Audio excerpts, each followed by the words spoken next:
Assalamualaikum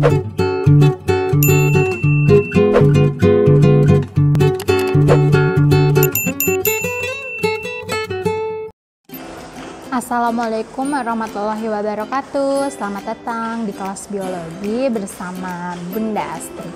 Di video kali ini kita akan melanjutkan pembahasan mengenai fotofosforilasi, yaitu fotofosforilasi yang kedua ya, fotofosforilasi siklik. Nah, kemarin kita sudah, bukan kemarin ya, di video yang sebelumnya kita sudah membahas mengenai yang non-siklik. Jadi kalau non-siklik kan tidak kembali lagi ya, elektron dari fotosistem 2 ke fotosistem 1 terus ditangkap terakhirnya oleh NADP+ reduktase jadi NADPH, begitu kan. Nah, kalau fotofosforilasi siklik itu komponen yang diperlukan hanya satu, yaitu fotosistem 1 yang pusat reaksinya adalah 700 nanometer. Jadi sebenarnya yang siklik juga ada di diagram non-siklik ya, yaitu di bagian yang ini nih. Jadi kalau yang non-siklik itu kan 2 fotosistem ya. Kalau yang siklik cuman dari fotosistem 1 aja. Jadi ada elektron dilepaskan sama fotosistem 1, diterima sama akseptor primer. Dari akseptor primer itu ke ferredoksin. Dari ferredoksin itu langsung ke kompleks sitokrom, lalu ke plastosianin, balik lagi ke fotosistem 1. Jadi tidak melewati NADP+ reduktase, juga tidak melewati fotosistem 2. Begitu sih kalau yang non siklik gitu. Kita bahas lebih lanjut ya.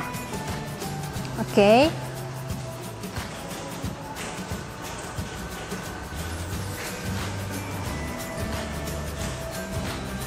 Nah, kita lanjutkan.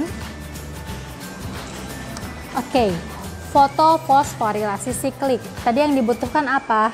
Fotosistem 1 ya. Fotosistem 1 atau FS1 ya. Dia kan pusat reaksinya 700 nanometer, begitu ya.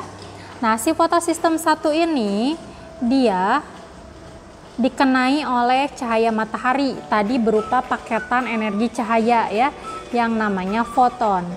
Kemudian foton ini akan melepaskan energi menabrak klorofil yang ada di fotosistem 1. Tadi kan klorofil itu pusatnya Mg2+ ya.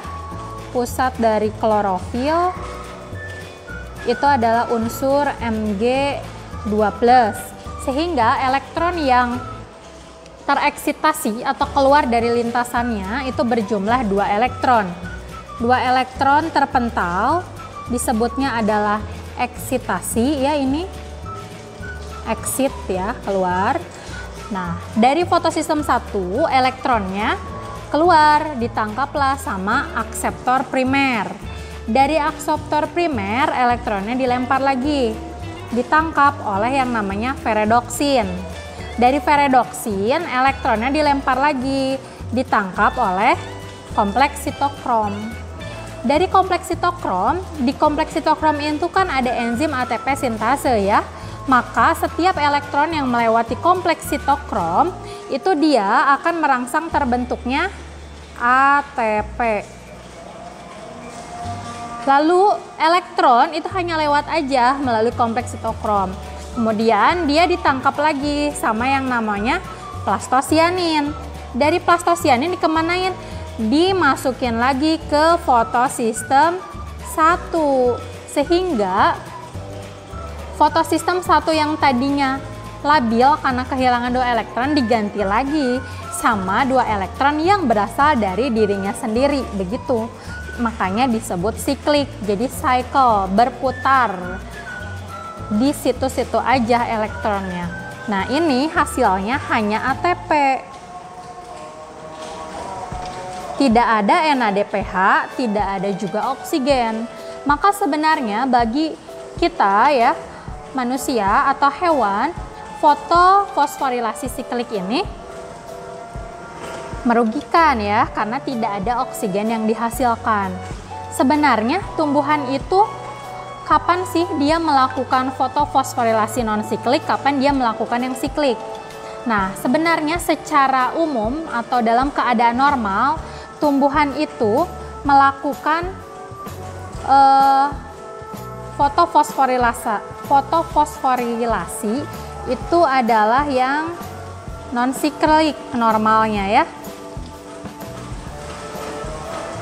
Tapi dia bisa beralih ke fotofosforilasi siklik jika kondisi ekstrim.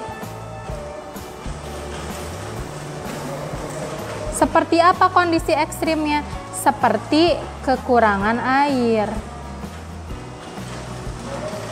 Nah, barulah dia melakukan yang siklik gitu. Jadi ini yang siklik itu adalah mekanisme dia untuk tetap bertahan hidup, tetap menghasilkan ATP.